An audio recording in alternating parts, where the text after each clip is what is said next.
purihin po ang Panginoon. Magandang umaga po sa bawat isa.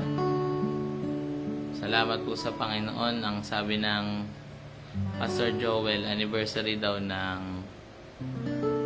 ating live devotion tuwing umaga. At tayo nagpapasalamat sa Panginoon. Hindi ko natanong sa Kanya kung pang ilang taon na natin po dito sa Facebook. Pero salamat sa katapatan ng Panginoon. Salamat sa Panginoon sa mga lingkod na nagpapagamit, gumigising ng umaga, at patuloy na nagiging pagpapala sa bawat mga dumadalo at nakikisabay. Pagpalain din ng Panginoon yung mga nananalangin. Pagpalain po kayo ng Panginoon.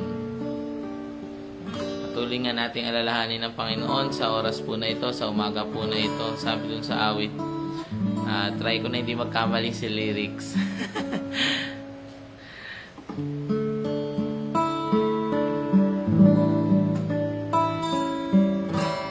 Lord, early I will seek Thee. My soul longs for You. I will praise You with all my life. With humble heart I will worship You. Now I will humbly bow my head, for You are my Lord and King.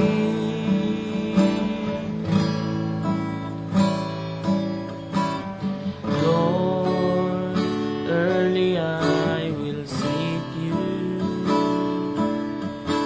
My soul longs for You.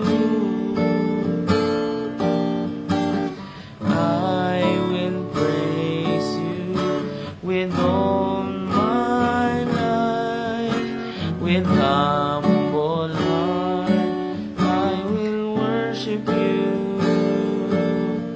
Now I will humbly bow my head, for You are my Lord and King.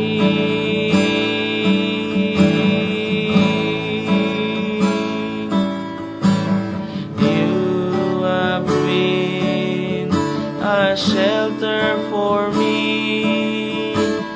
I will not be greatly moved, for I am in the cover of Thy wings.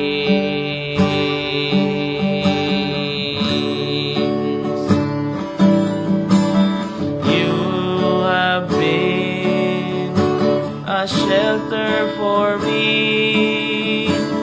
I will not be greatly moved, for I am in the cover of Thy wings.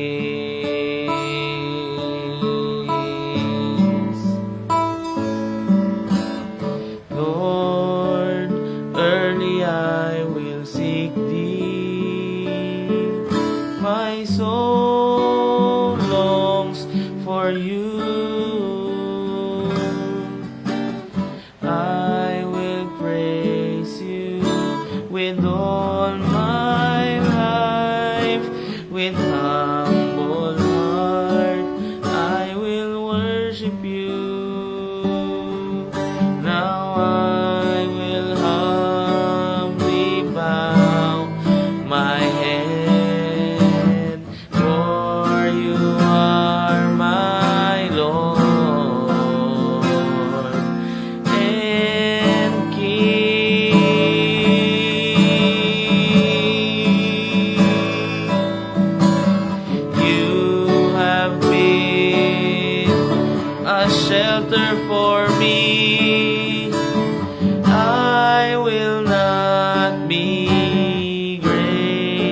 water for me. I will not be greatly moved, for I am in the cover of thy wings.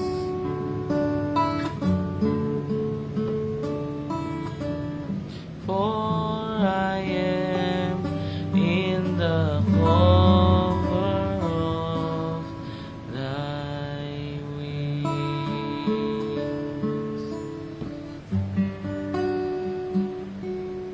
Salamat po sa inyo, Panginoon. Nasa ilalim po kami ng pangangalaga po ninyo. At kahit anong oras kami lumapit, hindi namin kayo kailangan gisingin o kunin yung atensyon, sapagkat palagi kayong nag-aantay sa amin. Nag-aantay na lumapit kami sa inyo, sapagkat nananabik kayo sa inyo pong mga anak. Kung paano isang tatay ay nananabik sa pag-uwi ng kanyang anak, ganon din kayo sa amin, Panginoon. Nananabik, patuloy na nananabik. At dalangin ko nga po, Panginoon, patuloy niyo pong masumpungan sa amin yung pag-ibig, yung pananabik din sa inyo, yung kauhawan po sa inyo. Salamat po, Panginoon, sa gawain po na ito. Salamat po sa inyo. Sa umaga po na ito, Panginoon, nais po namin kayong parangalan sa aming po mga buhay. Salamat po sa inyo, Panginoon. Tunay nga na nakatunghay po kayo, Panginoon. Binabantayan niyo kami kung ano yung mangyayari po sa amin. Binabantayan niyo yung kalagayan po na inyong mga anak. At maaga pa lamang, Panginoon, ninanasan niyo na kami, Panginoon, ay punuin at puspusin na inyong pong Santong Espiritu. Salamat po, Panginoon. Praise you, Jesus. Praise you, Lord Jesus. Samahan niyo po, Panginoon, ang gawain na ito. Kayong patuloy na kumilos at gumawa sa bawat isa sa amin. Salamat po, ito po aming dalangin sa pangalan ni Jesus. Amen. Buksan nga natin po yung verse po na yun sa Salmo chapter 63.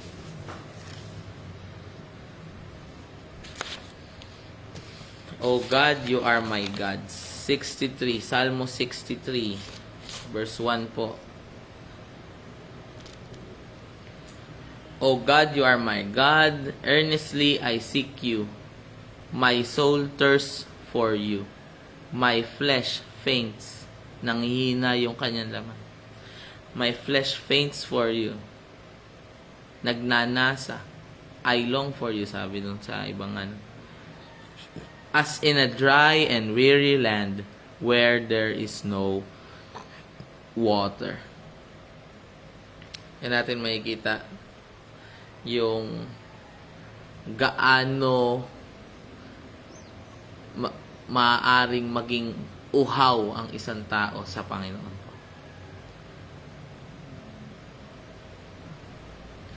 At makikita natin kung gaano ka uhaw, gaano ka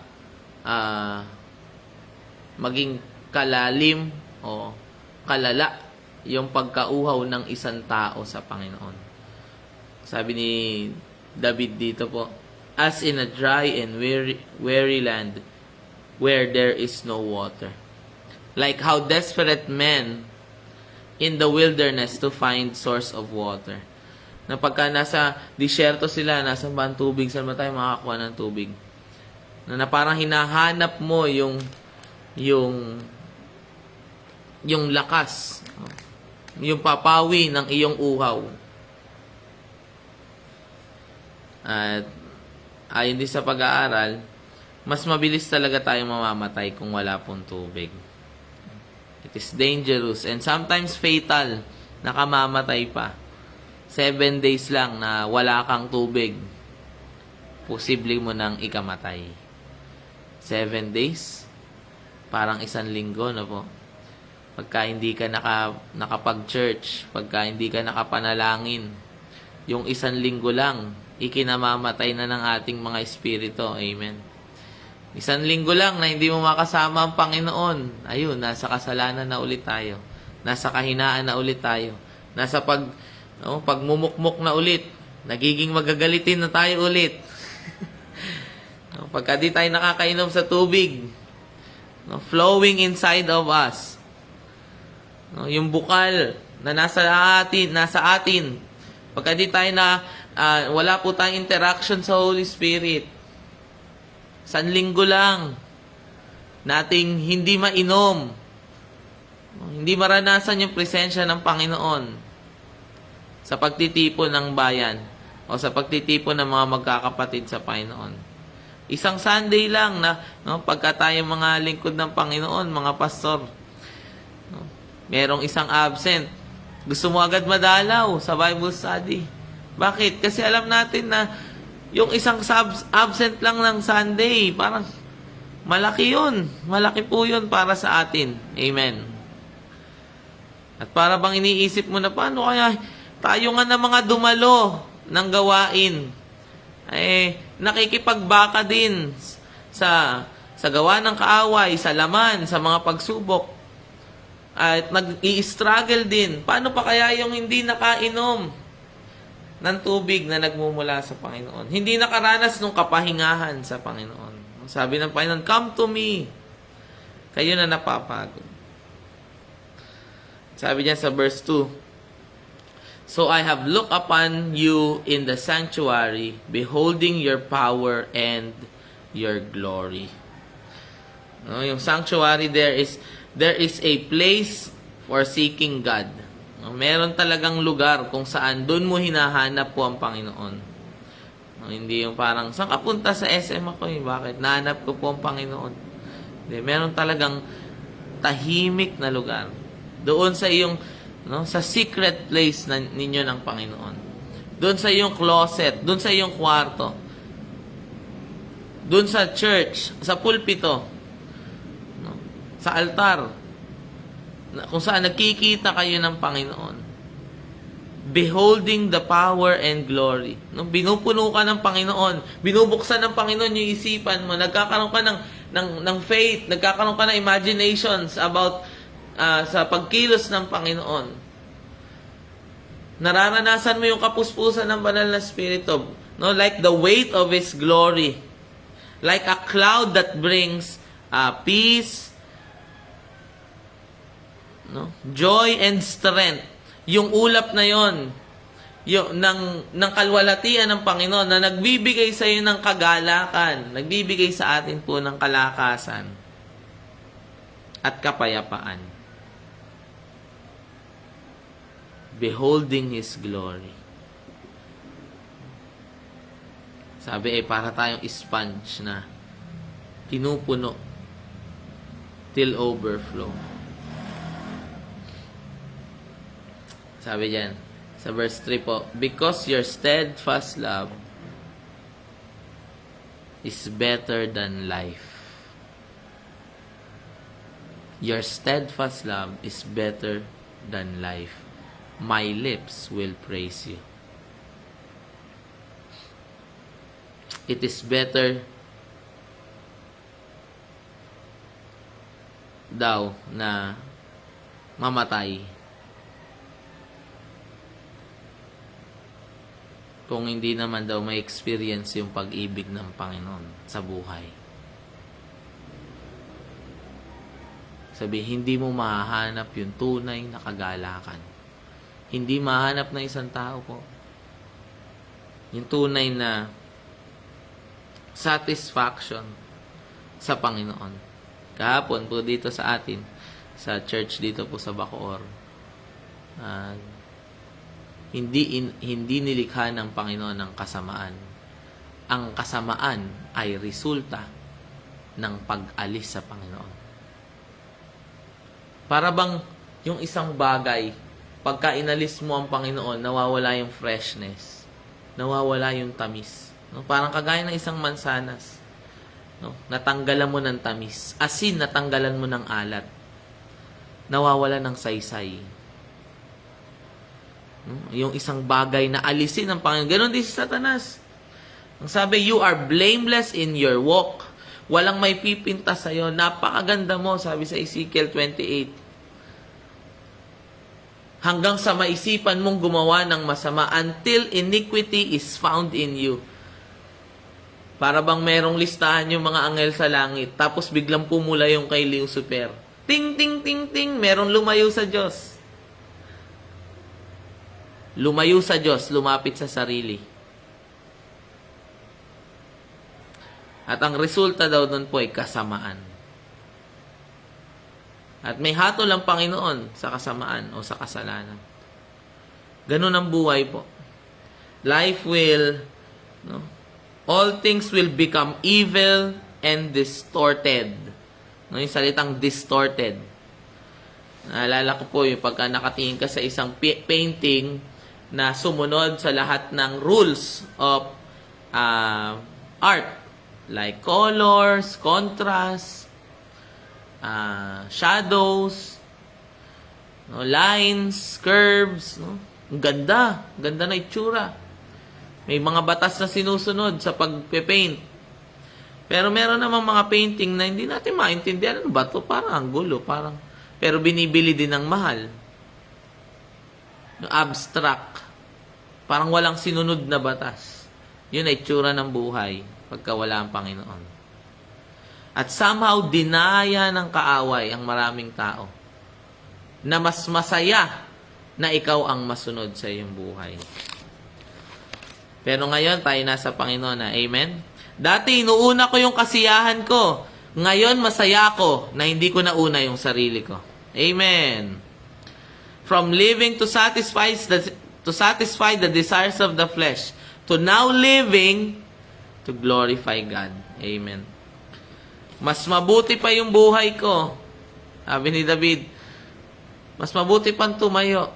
Sabi ng Salmo, tagabantay na lang sa labas ng templo ng Panginoon kaysa 1,000 araw doon sa well-provided na tahanan ng masasama na malayo sa Panginoon. Mas mabuti pa.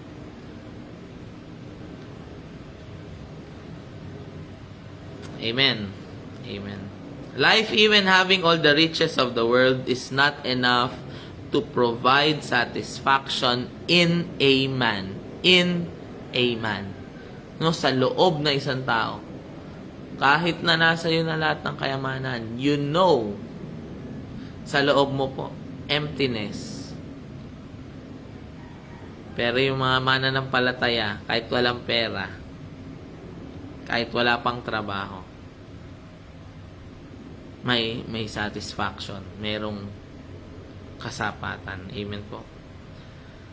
So, I will bless you, verse 4, as long as I live, in your name, I will lift up my hands. Bless God, giving God what we owe Him. Praise, worship, and thanksgiving. Yung praise and worship and thanksgiving, hindi kasi maaring ibigay ng Diyos sa sarili niya po yun. Yung mga taas ng pagsamba at papuri na nararapat para sa Panginoon, hindi niya yun ibibigay sa kanyang sarili. Magiging mayabang siya pagka sinasamba niya yung sarili niya. He will not share the glory, pero yung worship at praise sa sarili niya, hindi niya pinupuri ang sarili niya, hindi niya sinasamba yung sarili niya. Pero may mga tao na pinatawad niya na dapat magpuri sa kanya habang buhay. Dapat sumamba sa kanya habang buhay. May mga tao na tinubos ng Panginoon, na nakaunawa sa biyaya ng Panginoon. At tayo po yun, at nararapat lang natin ibalik sa Panginoon.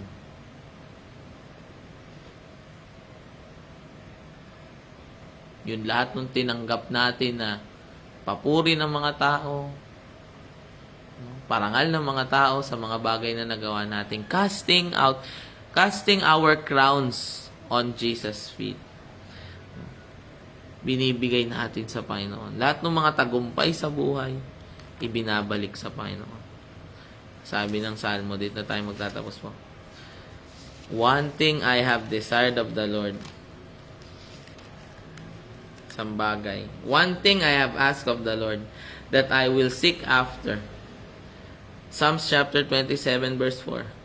That I may dwell in the house of the Lord all the days of my life, to gaze upon the beauty of the Lord and to inquire in His temple.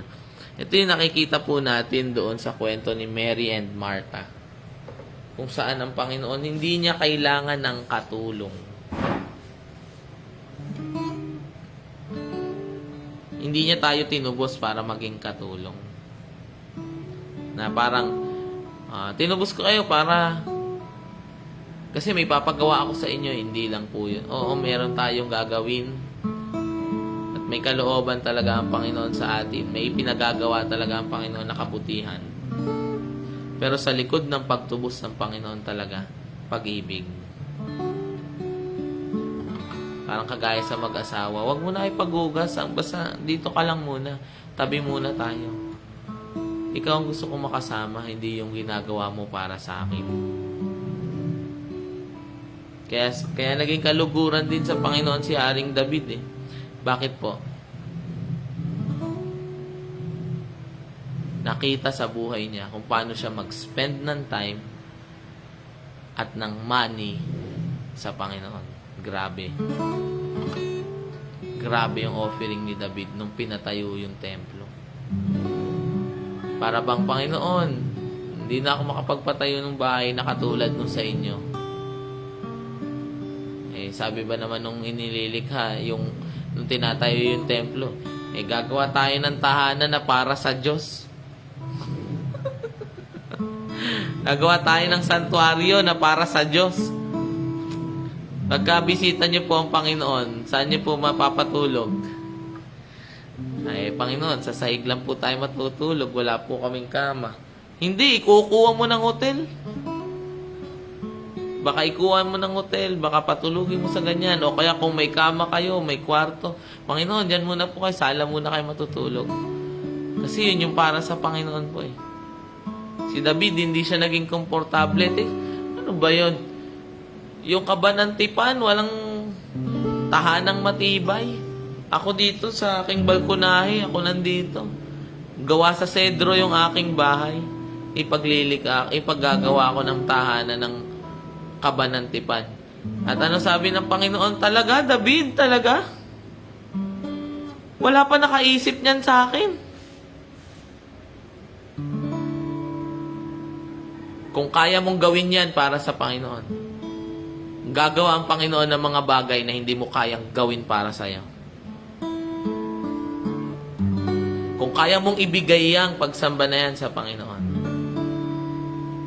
may ibibigay ang Panginoon sa'yo na hindi mo kayang ibigay sa sarili mo. We can never beat God's giving. The more we give, the more He gives back to us. Sabi, sino mang sumusunod, nagmamahal sa akin, mamahalin ng Ama, mamahalin ko rin siya at ipapakilala ko ang aking sarili sa Kanya. Na sa buhay na ito, yung makilala ang Panginoon. Hallelujah. You have been a shelter for me.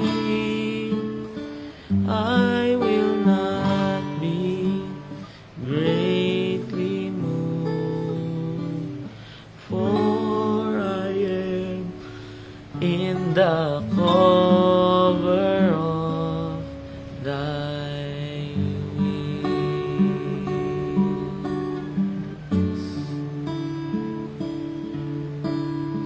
For I am in the cover of thy wings.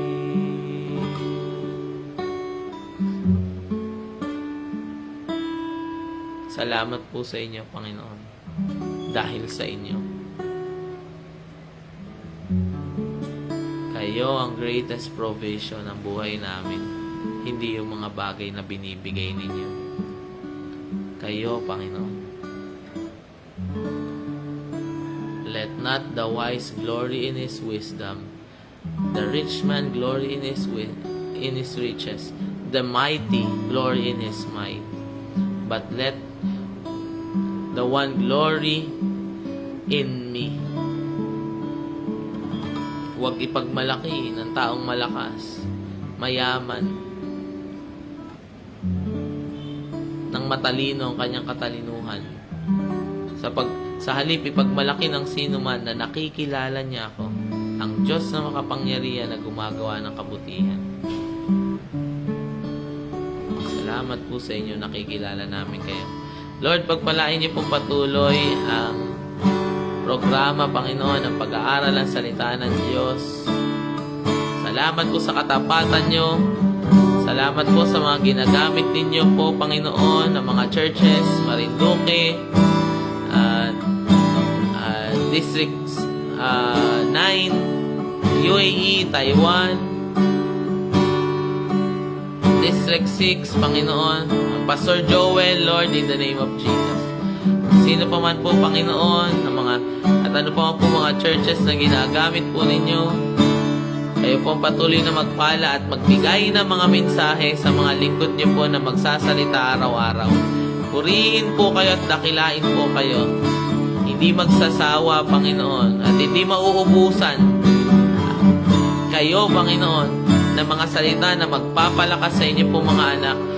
Bago magsimula ang araw, Panginoon, may mga tao, Panginoon, na pinalalakas ninyo sa pamagitan ng programa na ito. Salamat po, Panginoon. Praise you, Lord Jesus. Dali niyo pa nga, Panginoon, ang programa na ito, Panginoon, ang platform po na ito, sa marami pang mga naghahanap sa inyo, Panginoon. Sa mga tao pa na nais lumalim po sa inyo, Panginoon. In the name of Jesus. At anumang gawa ng kaaway, Panginoon, ang banta ng kaaway, ng threat, ay sinasaway po namin sa pangalan ng Panginoong Jesus.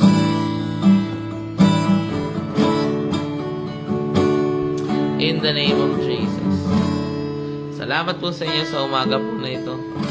Kayong sasama at mag-iingat sa mga kapatid po na papasok sa work, sa pag-aaral, magbubukas ng kanilang mga negosyo, magmi-ministry, hahayo, magmi-mission.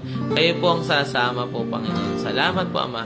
Ito po aming dalangin sa pangalan ng Panginoong Jesus. Amen. Amen. Amen. Praise God. God bless po. Purihin po ang Panginoon.